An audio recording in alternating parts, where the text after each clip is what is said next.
안녕하세요. 저는 평소 출근을 하며 사연을 즐겨 듣는 애청자입니다. 그런 제가 살면서 가장 잘한 일을 꼽으라면 단연 이혼을 뽑곤 하는데요. 어쩌다가 이혼이 가장 잘한 일이 되었는지 한번 들어보실래요? 남편과 전 같은 회사 선후배 사이로 제가 선배이고 남편이 후배였어요. 남편은 제 마음에 들지 않는 후배였고 남편 역시 제가 마음에 들지 않는 선배였죠. 그렇게 저흰 한마음 한뜻으로 눈만 마주쳤다 하면 싸워댔고 싸우다 정든다더니 죽어라 싸우다 보니 어느 순간부터 그 싸움이 재미있기도 한 것 같고 어쩌다 웃는 남편의 얼굴이 잘생겨 보이기도 하고요. 그러다 정신을 차려보니 불꽃 튀기게 싸우던 저희는 불꽃 튀기게 사랑을 하고 있더군요. 그렇게 남편과 전 짧은 연애를 하곤 결혼까지 하게 되었어요. 남편은 저와 결혼을 하던 해에 좋은 기회가 생겨 회사를 옮기게 되었고 회사도 달라지고 나니 부딪히는 일도 줄고 더욱 사이가 좋아졌죠. 연인이 되기 전 피가 터지게 싸웠던 터라 연인이 되고 난 후에나 결혼을 하고 난 후에는 크게 싸우는 일이 없었는데 그런 저희 사이에도 가족이 끼이니 크게 싸울 일이 생기더군요. 남편과 전 둘 다 장남 장녀였는데 저희 두 사람 다 동생이 2명씩 있었고 싸움은 거기에서 시작되었습니다. 제 두 동생은 모두 밥벌이는 하고 있었고 특히 남동생은 사업을 꽤 크게 해 친정에 도움이 되고 있는 반면에 남편의 동생들은 취업도 하지 못하고 속된 말로 시댁에 빨대를 꽂고 지내고 있었어요. 그 당시 남편과 전 돈 관리를 따로 하고 있었는데 그건 쌍방의 합의로 이루어진 것이 아닌 남편의 일방적인 통보와 우김으로 인해 그렇게 하기로 한 것이었어요. 저의 반대에도 돈 관리를 따로 하자고 우긴 건 다 이유가 있었는데 그건 동생들과 시댁에 돈을 보태주려고 그랬던 것이었더라고요. 아무래도 돈 관리를 함께 한다면 자연스럽게 제가 알게 될 것이고 제가 알면 온갖 잔소리와 간섭을 할 것이 분명했기에 제가 무어라 입을 떼기 전 미리 선수를 친 것이었죠. 우연한 기회에 모든 사실을 한 저는 남편에게 크게 화를 냈지만 남편은 그 특유의 귀찮다는 표정으로 저에게 이렇게 말하더군요. 내가 번 돈으로 내가 우리 집에 쓰겠다는데 상관하지 마. 아 진짜 내가 당신 이럴까봐 돈 관리 따로 하자고 했던 거라고. 당신이 알면 분명 이렇게 노발대발할 게 뻔해서. 할 말이 없더군요. 미리 말하지 못해서 미안하다며 저를 살살 달래도 모자랄 판국에 적반하장도 유분수지 되레 화를 내고 드니깐요. 남편의 말에 저 역시 마음이 상할 대로 상해버렸고 네 마음대로 해라는 말을 마지막으로 더는 그 일에 대해선 말을 꺼내지 않았습니다. 이야기를 또 꺼내봤자 큰 싸움이 될 것이 뻔했고 남편이 도와준 금액이 그리 크지 않은 적당한 선에서 도움을 주고 있었던 터라 그냥 넘어가기로 했던 것이었죠. 저흰 그렇게 한 차례 부부싸움을 무사히 잘 넘겼고 그 후론 나름 잘 지내고 있었어요. 제가 말을 꺼내지 않으니 남편 역시 말을 꺼내지 않았고 제가 침묵함으로써 남편이 저에게 화를 냈던 것이 미안했는지 더욱 다정하게 대해주더라고요. 그 자존심에 미안하다는 말은 하지 않았지만 온 행동으로 미안하다고 하고 있었으니 저는 그걸로 되었다 하고 생각했어요. 그렇게 시간은 흘러 생각만 해도 머리가 지끈해오는 명절이 다가왔습니다. 시댁은 제사를 지내지 않아 그저 간단한 식사만 하면 되는데도 불구하고 제 머리가 지끈해오는 것엔 다른 이유가 있었는데요. 그건 다름 아닌 시모의 하소연 때문이었어요. 한마디로 몸은 전혀 힘들지 않은데 정신이 힘든 그런 미쳐버릴 것만 같은 상황이었죠. 배부른 소리 한다고 생각하시는 분들이 계실 텐데요. 시모의 하소연은 고작 한두 시간에 끝나는 그런 하소연이 아닙니다, 여러분. 정말 말 그대로 사람이 미치기 직전까지 끈질기게 쫓아다니며 하는 그런 하소연이에요. 제가 시댁에 발걸음을 들이는 순간부터 친정으로 가는 그 순간까지 잠자고 화장실 가는 순간만 빼고 옆에부터 하소연을 하는데 그거 정말 고문이 따로 없습니다. 그날도 마찬가지로 시모는 제가 집으로 들어서자마자 이렇게 외치더군요. 아가, 왜 이제 왔니? 내가 너 기다리느라 목 빠지는 줄 알았어. 이 외침과 함께 시작된 시모의 수다는 다른 날과는 달리 다른 것도 포함되어 있었는데 그건 다름 아닌 시모의 장남, 즉 저의 남편의 자랑도 포함되어 있더군요. 이것 봐라. 너무 고급스럽지 않니? 내가 며칠 뒤에 동창회에 가는데 마땅히 들 가방이 없지 뭐니. 그래서 우리 장남한테 전화해서 하소연을 좀 했더니 글쎄 우리 장남이 아까 이걸 나한테 주는 거 있지? 혹시 네가 골라준 거니? 그럴 리가요. 전 남편이 이 가방을 샀는지도 몰랐는걸요. 라는 말을 마음속에 삼킨 전 이렇게 말했어요. 아니요. 저보단 그의 안목이 더 높잖아요. 혼자 백화점 가서 샀나 봐요. 어머, 그러니? 역시 우리 아들 안목은. 이 고급스러운 자태 좀 봐라. 모르긴 몰라도 이거 들고 동창회 가면 그 여편네들 뒤로 나 자빠질 게다. 아우, 생각만 해도 통쾌해. 어머님 좋으시겠어요. 좋다마다. 다른 사람도 아닌 우리 장남이 사준 건데 집안 갑오로 물려주고 싶은 심정이다 얘. 그렇습니다. 시댁에 돈으로 도움을 주던 남편은 저에게 한마디 상의도 하지 않고 명절이라고 미리 받은 상여금과 그간 모아뒀던 비상금까지 털어 그 비싼 명품 가방을 시모 품에 안겨주었더군요. 저에게 한마디 상의도 하지 않았다는 것이 조금 화가 나기도 했지만 다른 사람도 아닌 부모가 동창회에 들고 나갈 가방 하나 없다는 말을 듣고 가만히 쓸 자식이 어디 있겠나 하는 생각이 들어 좋게 생각하려고 애썼어요. 하지만 이따금씩 나오는 한숨은 어쩔 수가 없더군요. 그렇게 명절 당일은 지나가고 있었고 친정으로 돌아가기 전 준비했던 봉투를 시부, 시모 두 분께 드리고 난 후 친정으로 오게 되었어요. 사람 마음이 뭔지 저도 모르는 사이 남편이 저희 부모님을 위해 준비한 선물을 기대하고 있는 저를 발견했어요. 참 웃기죠? 저도 지금 생각하면 어이없고 웃긴데 그때의 제 마음은 조금의 기대를 가지고 있었죠. 하지만 남편은 집으로 돌아가는 그날까지 선물은커녕 봉투조차도 준비하지 않은 듯 아무것도 내밀지 않더라고요. 그러면서 동생이 외국에 다녀오며 사온 선물은 넙죽 받고 엄마가 챙겨준 한우까지 겁 없이 한 번에 챙기는 그 꼴이 어찌나 얄밉게 느껴지던지. 그렇게 집으로 돌아온 저는 더는 참지 못하고 남편에게 따져 물었어요. 여보, 왜 올해는 우리 집에 아무것도 안 줘? 저의 물음에 남편은 당연하다는 듯 이렇게 답하더라고요. 그야, 당연히 우리 엄마 가방 산다고 돈 다 써서 준비를 못해서 그랬지. 그리고 각자 돈 관리하는 것엔 각자 집은 알아서 챙기자는 것도 포함된 거 몰랐어? 참도 잘 짓거린다고 생각했어요. 각자 돈 관리는 했어도 이때껏 시댁엔 제가, 친정엔 본인이 봉투를 드리고 온 것은 기억도 나지 않는 모양이더군요. 뻔뻔하게 이제 와서 저딴 말이나 짓거리는 남편놈을 보며 한 대 날려버리고 싶을 충동감이 저를 휘감고 있었지만 정말로 때릴 순 없는 노릇이었기에 참고 또 참고 겨우 이렇게 말해주었어요. 아, 그래? 난 몰랐네. 그게 그런 뜻인지는. 이때껏 당신 집엔 내가, 우리 집엔 당신이 봉투라도 드리고 와서 그게 당연한 줄 알았고 올해도 당연히 그런 줄 알았지 뭐야.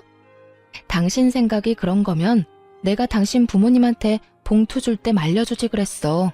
그랬으면 그 봉투는 우리 부모님께 드렸을 텐데 말이야.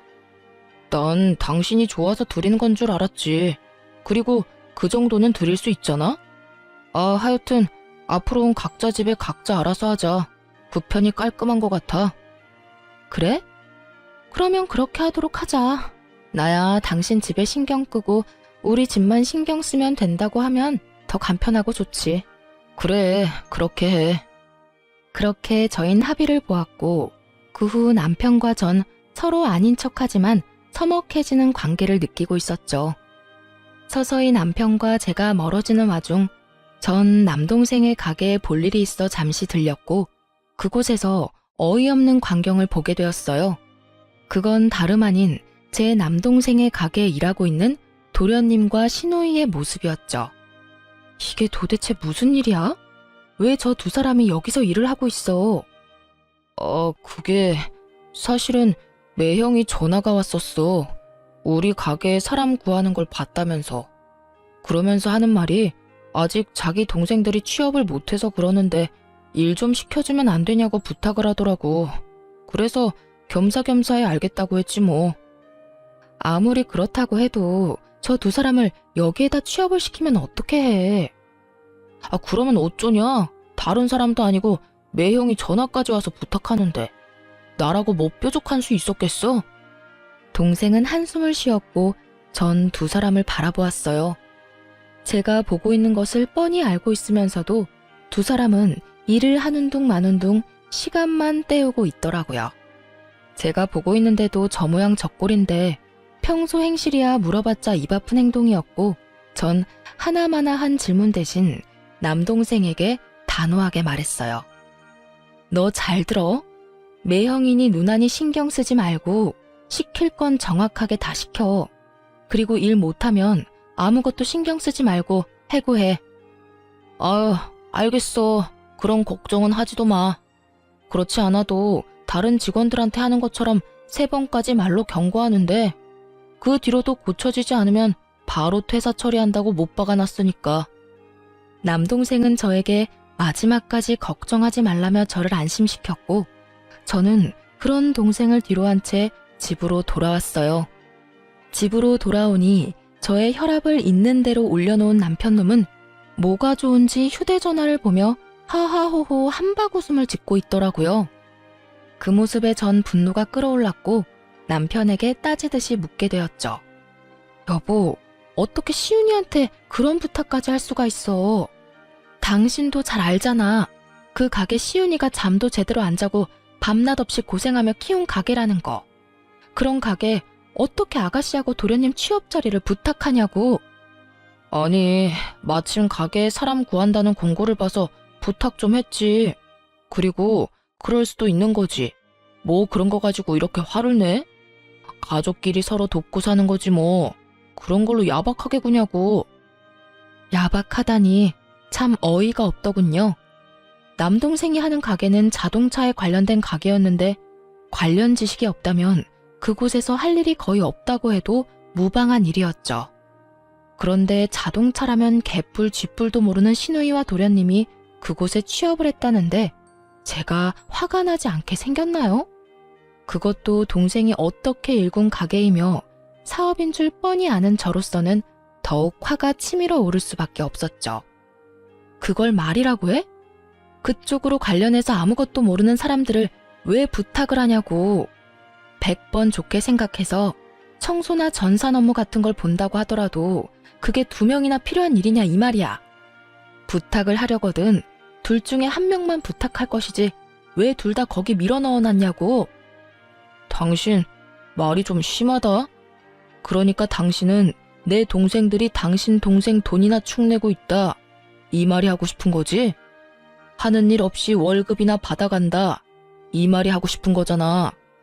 그렇게까지 말한 적이 없는데 남편은 스스로가 찔렸는지 비비 꼬며 말하기 시작했고 저 역시 그날만큼은 그냥 넘어갈 마음이 없었던 터라 참지 않고 할 말을 모두 쏟아내어 버렸어요. 난 그렇게까지 말한 적도 말할 의도도 없었는데 그딴 식으로 말하는 거 보니 당신이 그렇게 생각하고 있었나 보네. 그나마 다행스럽긴 하네. 다른 사람도 아닌 당신이 그렇게 생각하고 있으니 적어도 당신 동생들한테 일 똑바로 하고 월급 받아갈 생각하라는 말 정도는 할 수 있을 거 아니야. 뭐라고? 너 지금 말 다 했냐? 다 했겠냐? 아직 100분의 1도 못했거든? 다른 건 다 생략하고 이 한마디는 할게. 기왕 시작한 일 성실히 열심히 하라고 좀 전해줄래? 방금 가게 갔다 왔는데 난 처음엔 손님인 줄 알았어. 아무것도 안 하고 멀뚱멀뚱 걸레 들고 돌아다니길래 일을 그따위로 하며 월급 받아가면 안 되지. 알겠어? 내 동생이 땅 파서 돈 버는 것도 아닌데 말이야. 너 진짜 말이 너무 심한 거 아니야? 내 말보다 내가 이런 말까지 하게 만드는 이 상황이 너무 심한 거야. 이 심한 상황은 당신이랑 당신 동생들이 만들었고, 다시 한번 말하는데 패 끼치지 말고 잘하지 않아도 되니 제발 열심히만 해달라고 전해줘. 이건 화가 나서 하는 말도 아니고 비꼬는 말도 아니고 당신 동생들을 위해서 하는 말이야. 이왕 시작한 일 시간 낭비하지 말고 뭐라도 배우면 좋을 테니 말이야. 제 말에 남편은 아무런 말도 하지 않았고 그렇게 저희의 대화는 끝나버렸어요. 그날 이후 남편과 저의 사이는 되돌릴 수 없을 만큼 멀어져 버렸고, 그러는 사이 친정엄마의 생신이 다가왔어요.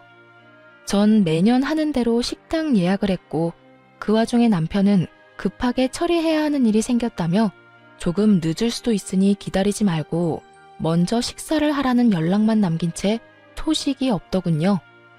그리하여 전 준비해둔 선물을 챙겨 혼자 예약한 식당으로 향했고, 남편이 말한 대로 먼저 밥을 먹으며 기약 없는 남편을 기다리고 있을 때였어요. 주문한 접시들은 하나둘 바닥을 보이기 시작했고, 이제나 저제나 올까 싶던 남편이 어두운 표정을 하고 저희가 있는 룸으로 들어오더군요.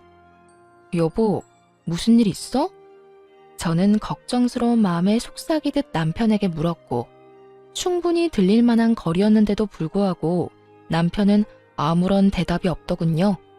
앞에 놓인 수저 세트의 포장도 뜯지 않은 채 망부석처럼 앉아만 있는 남편 때문에 생신 식사 자리는 그야말로 초상집 분위기가 되어가고 있었어요.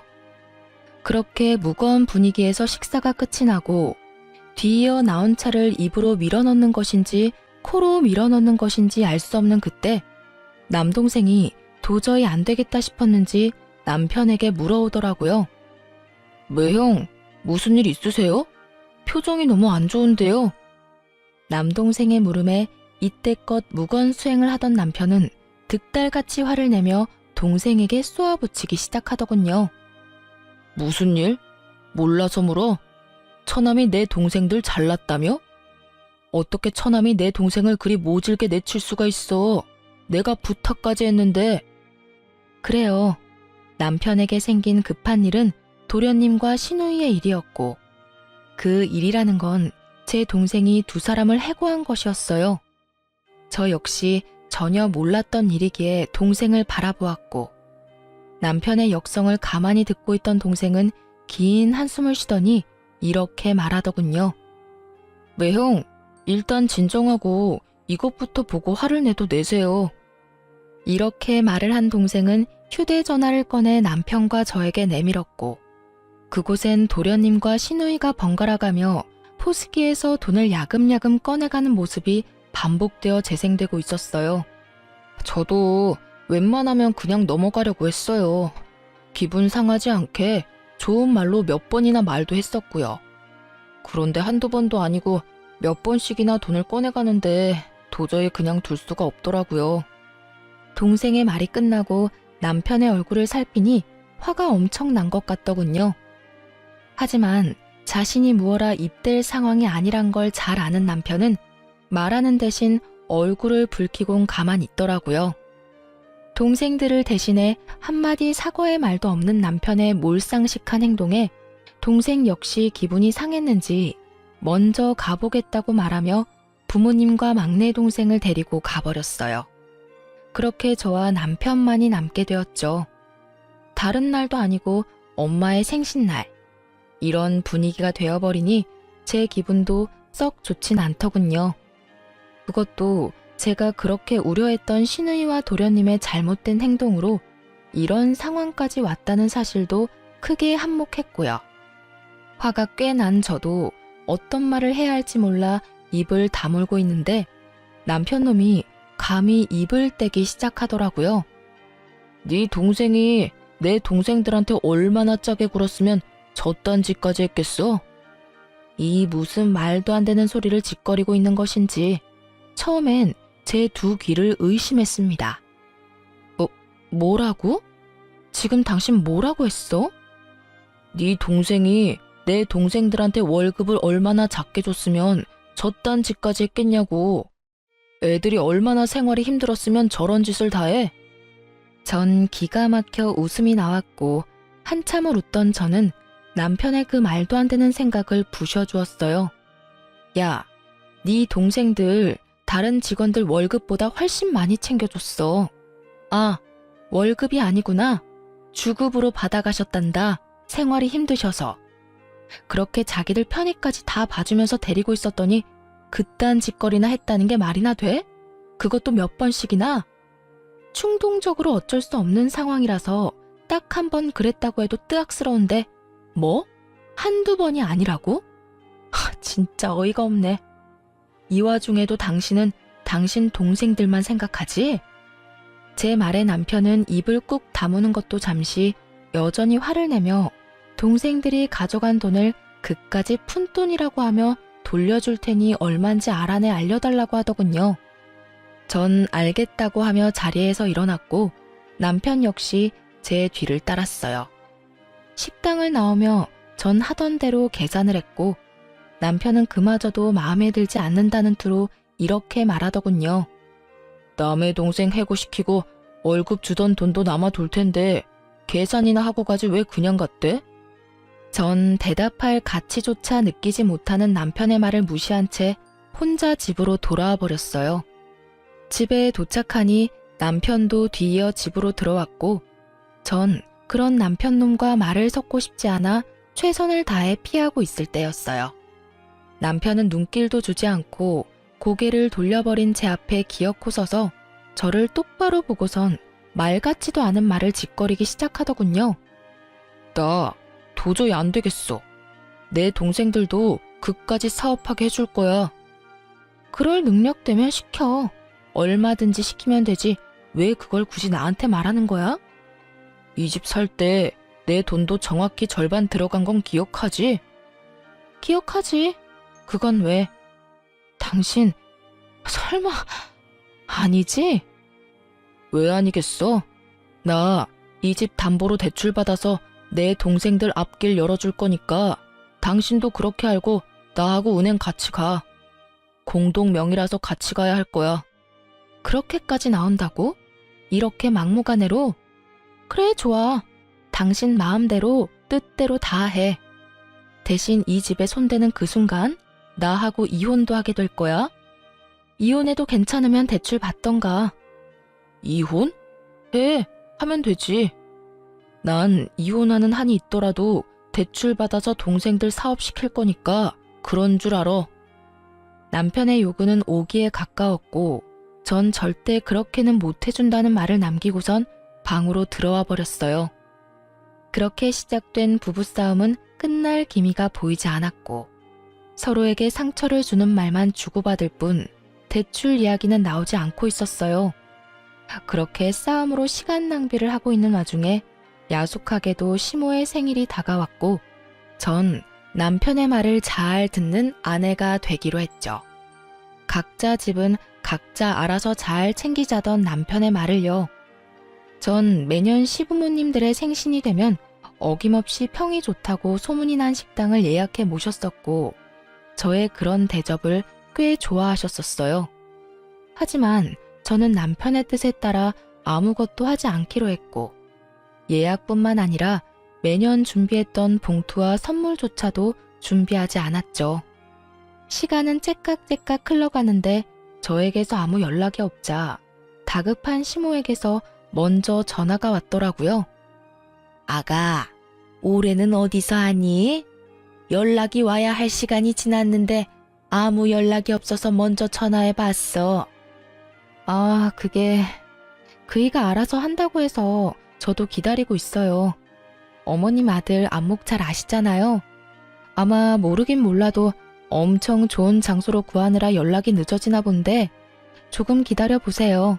근사한 곳에서 저녁 대접하려나 보죠.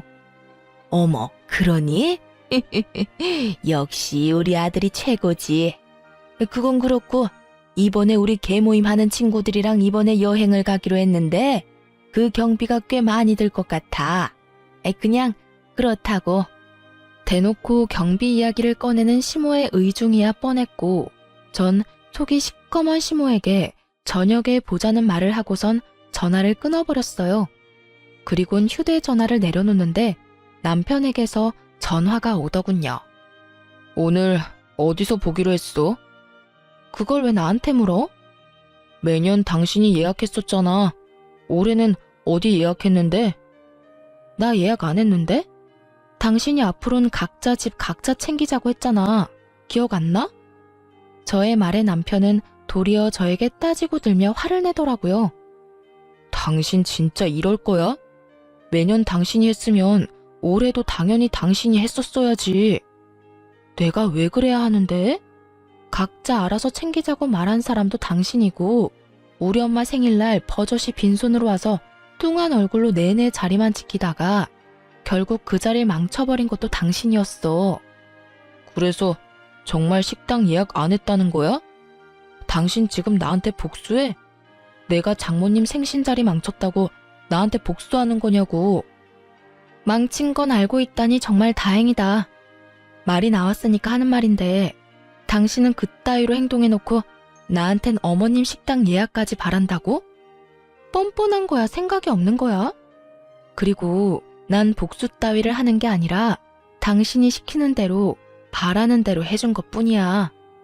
다시 한번 말하는데 당신이 당신 입으로 그랬잖아. 앞으로 당신 집은 당신이, 우리 집은 나보고 챙기라고. 그래서 하는 말인데 나한테 이럴 시간에 네 엄마 모실 식당이나 알아봐. 저의 말에 남편은 신경질적으로 전화를 끊어버리더군요. 한참 뒤 남편에게선 약속 장소가 어디인지 알리는 문자가 왔고 전 그 장소를 향했어요. 평소 제가 모시던 고급 식당과는 달리 남편이 급히 예약한 곳은 룸식 중식당이었고 그래서 그런지 시작부터 분위기가 좋진 않더군요. 거기에다 매년 떡 케이크까지 주문해서 가지고 갔던 제가 빈손으로 등장하니 명색의 생일 모임은 케이크도 없는 자리가 되어버렸죠.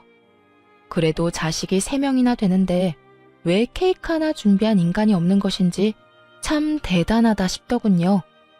남편도 이런 상황이 민망했는지 분위기를 띄우려 부단히 애써보았지만 남편의 노력에도 분위기는 점점 가라앉기만 하더군요. 그도 그럴 것이 생일 분위기를 띄우기 위해 주문을 하고 나면 바로 생일 선물과 함께 봉투를 내밀곤 했었거든요. 이번엔 식당 예약도 못해 중식당에 앉아있고 생일인데 케이크도 없고 시모품에 안겨 있어야 할 선물과 봉투도 없으니 시모의 표정이 점점 굳어가는 것은 당연한 일이었어요. 결국 죽상을 하고 있던 시모는 저에게 먼저 손을 내밀더군요. 혹시 선물 준비 못해서 그런 거라면 매년 주던 봉투라도 줘도 되니 얼른 다오. 기다리다 못 빠지겠어. 이렇게요. 전 무언가를 대단히 바라고 있는 시모에게 딱 잘라 이렇게 말을 했어요. 아, 선물이랑 봉투요? 아범한테 못 받으셨어요? 그것도 올해부턴 아범이 챙긴다고 해서 제가 따로 준비 안 했는데요. 이렇게 말을 마친 전 밥을 먹기 시작했고 저의 나몰라라 하는 태도에 저를 제외한 시댁 식구들의 표정은 묻다 못해 썩어지고 있더군요. 통쾌하지만은 않더군요.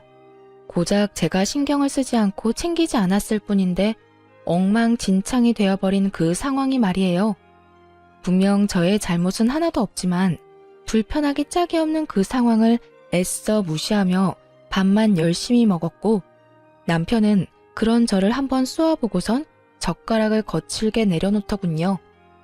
너희 놀고만 있지 말고 하고 싶은 사업 구상해서 가지고 와봐. 응? 그게 무슨 말이야, 오빠? 그러게, 갑자기 무슨 사업?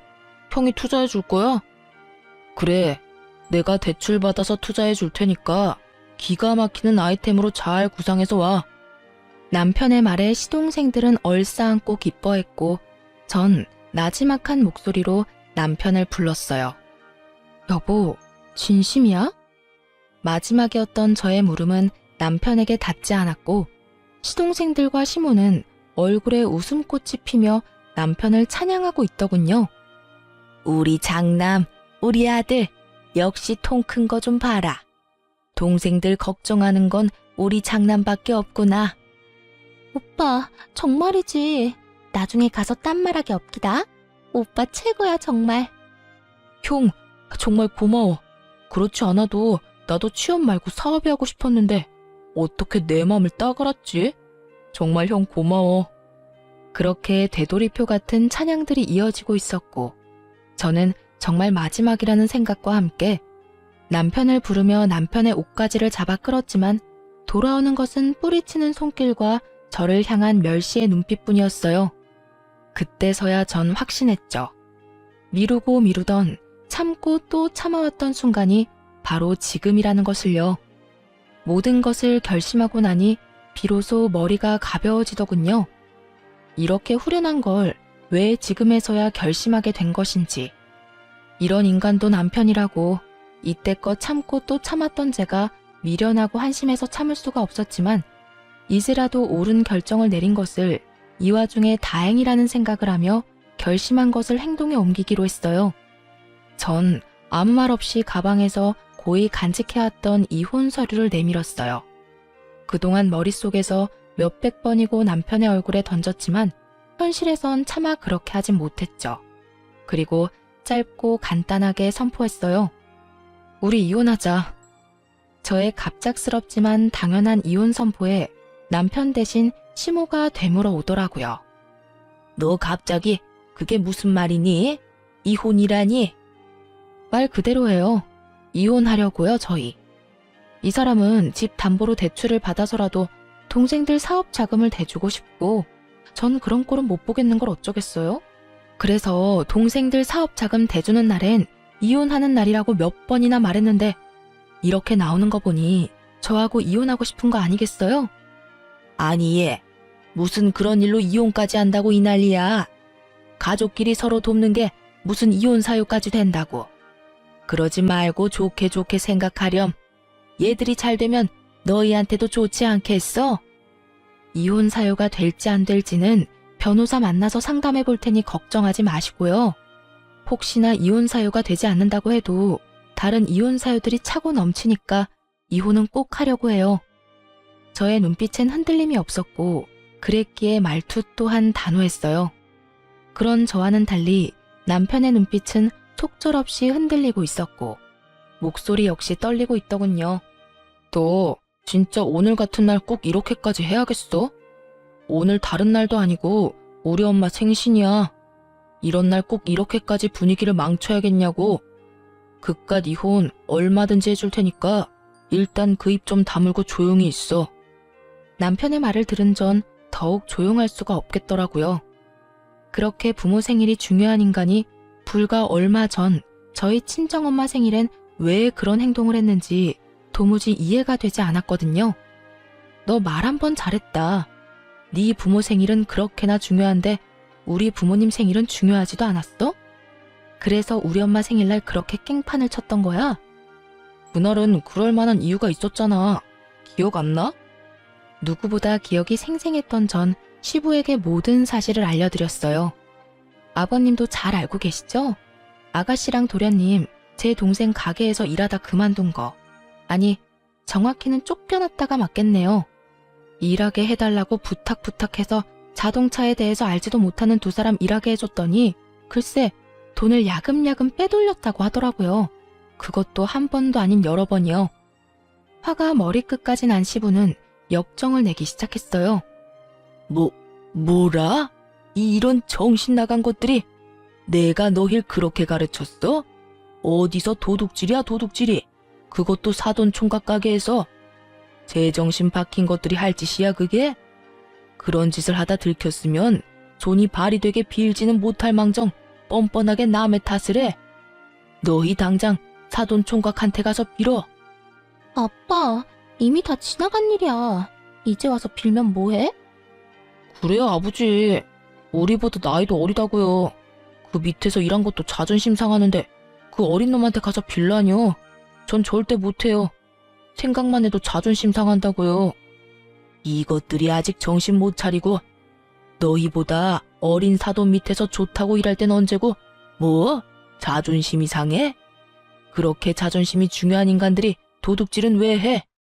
너희 사돈 총각한테 가서 빌기 전까진 집에 들어올 생각도 하지 마. 알겠어? 이렇게 말한 시부는 자리를 떠버리고 시모는 욕설과 함께 저를 탓하며 원망 섞인 말들을 쏟아내더군요. 넌 꼭 일을 이렇게까지 만들어야만 속이 시원하니? 제가 뭘 어쨌다고 이러세요? 그 몰상식한 짓거리들을 한 건 어머님 자식들이고 전 그 몰상식한 어머님 자식들이 어떤 짓거리를 했는지 있었던 일 그대로 아버님께 알려드렸을 뿐이에요. 어디서 감히 내 자식 탓을 하는 게야? 넌 지금 이 상황이 안 보이니? 니까지 것 때문에 그 화목하던 우리 집이 풍비박산이 났다. 어떻게 책임질 거야? 입은 삐뚤어졌어도 말은 바로 하라고 했어요. 아줌마 집안이 풍비박산이 난 게 왜 내 잘못인가요? 엄연히 그건 남의 가게에서 돈이나 훔치던 저 두 인간이랑 자기 가정은 깨지든 말든 자기 동생들한테 돈 퍼붓겠다고 한 저 사람 때문이죠. 누누이 말씀드리는데 저희가 이혼까지 하게 된 상황에는 제 잘못은 없어요, 아줌마. 뭐라고? 너 지금 뭐라고 했니? 아줌마라고 했니? 그럼 뭘 해도 제 탓으로 돌리는 그쪽한테 계속 예의라도 차려주길 바랬어요? 어떻게 하죠? 저는 그럴 생각이 전혀 없는데요. 저의 발언에 시모의 분노는 극에 달한 듯 온몸을 부들부들 떨고 있더군요. 그런 시모의 세 자식은 입을 꾹 다문 채 저를 노려보고 있었고요. 이혼까지 하겠다고 한 마당에 더는 들어줄 이유가 없던 전 시모에게 한마디 던져주고 그 자리를 박차고 나왔습니다. 아줌마, 제발 부탁인데요.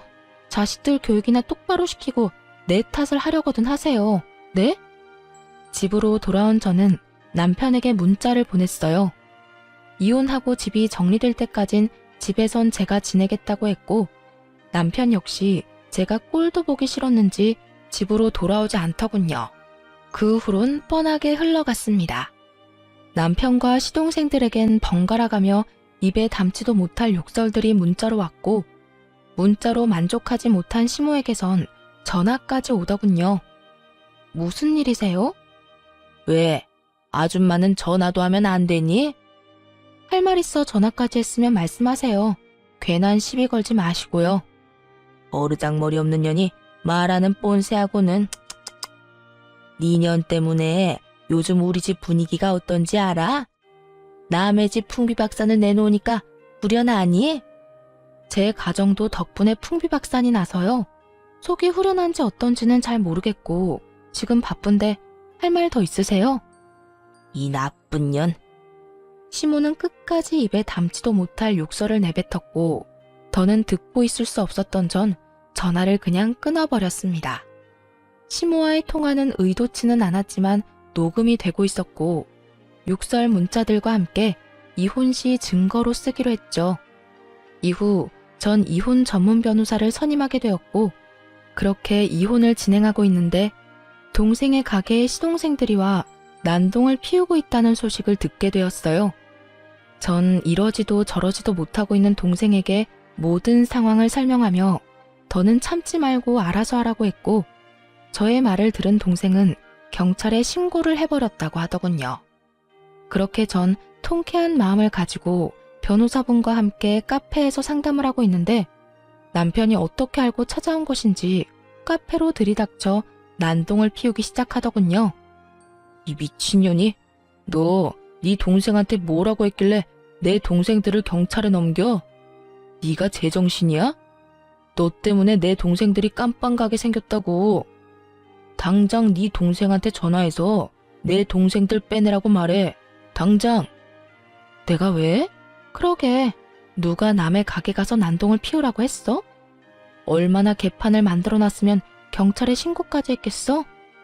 나한테 이러지 말고 네 동생들한테나 가서 따져.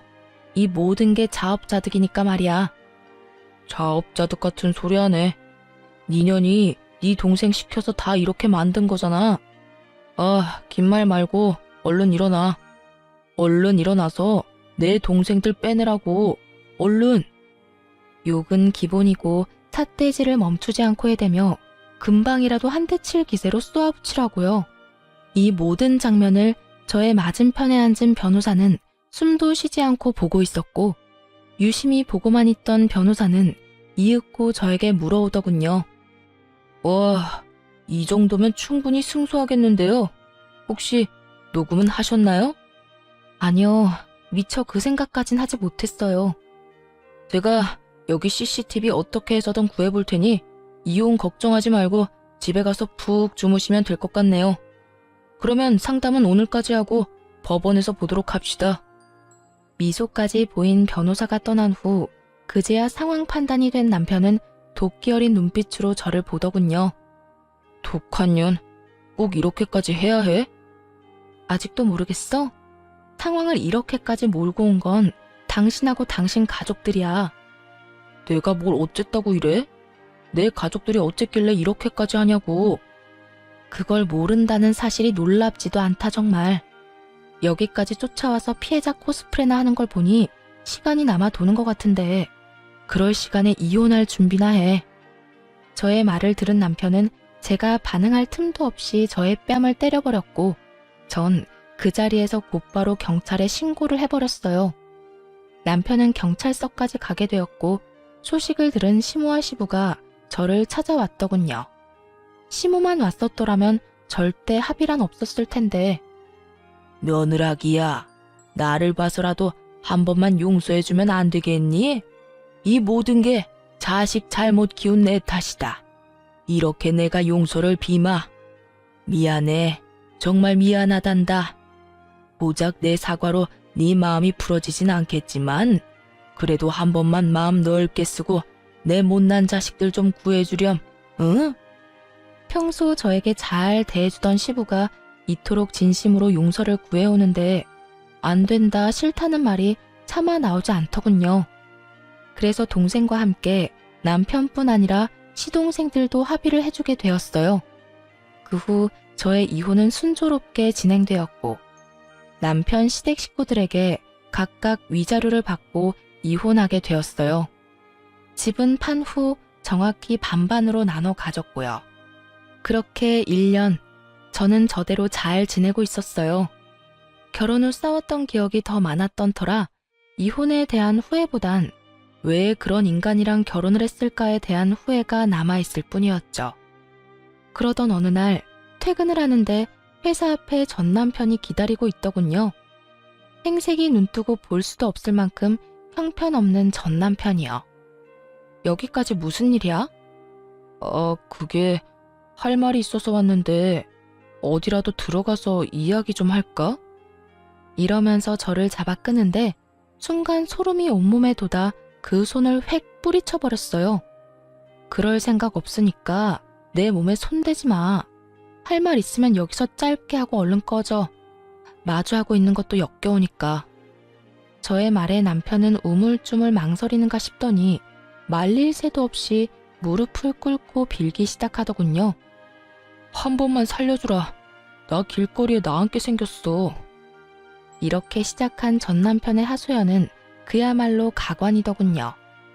전 남편은 결국 집을 판 돈으로 동생들에게 투자를 해줬다고 하더라고요. 그것도 모자라 미리 당겨받은 퇴직금과 대출까지 받았다고 하고요.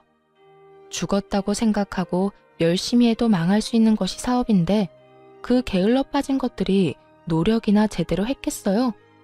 자신감 넘치는 동생들의 사업은 손대는 것마다 망해 나갔고 전 시댁의 집까지 담보로 대출을 받아 또 가게를 열었지만 그 역시도 망했다고 하더군요.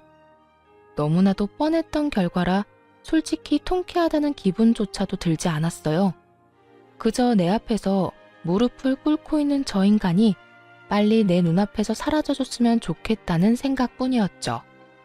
그런 하소연이나 하려고 나 찾아왔어?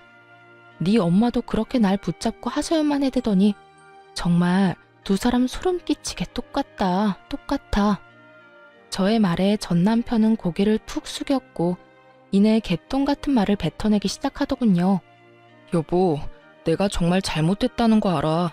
나 정말 반성 많이 했고 많이 깨달았어. 내가 진작 당신 말을 들었어야 했는데 그땐 자존심 때문에 당신이 하는 말이 다 나하고 우리 집안을 무시하는 걸로만 들리더라고. 그래서 더 못나게 행동했어. 미안해. 진심이야. 전 남편은 눈물까지 흘리며 용서를 구하고 있었고, 전 그런 전 남편의 모습이 구역질나게 싫었어요. 왜 이제 와서 저딴 말이나 짓거리고 있는지 도무지 이해가 되지 않기도 했고요. 그래서 하고 싶은 말이 뭔데? 나한테 사과하려고 찾아온 거야? 전 빨리 그 상황에서 벗어나고 싶었고, 저의 의중을 눈치챈 남편이 저의 바지가랑이 붙잡고 늘어지며 매달리기 시작하더군요. 나 다시 받아주면 안 될까? 당신 없이 도저히 살아갈 용기가 나지 않아서 그래. 당신이 한 번만 용서해주면 나 우리 집이랑 인연도 끊을 수 있어.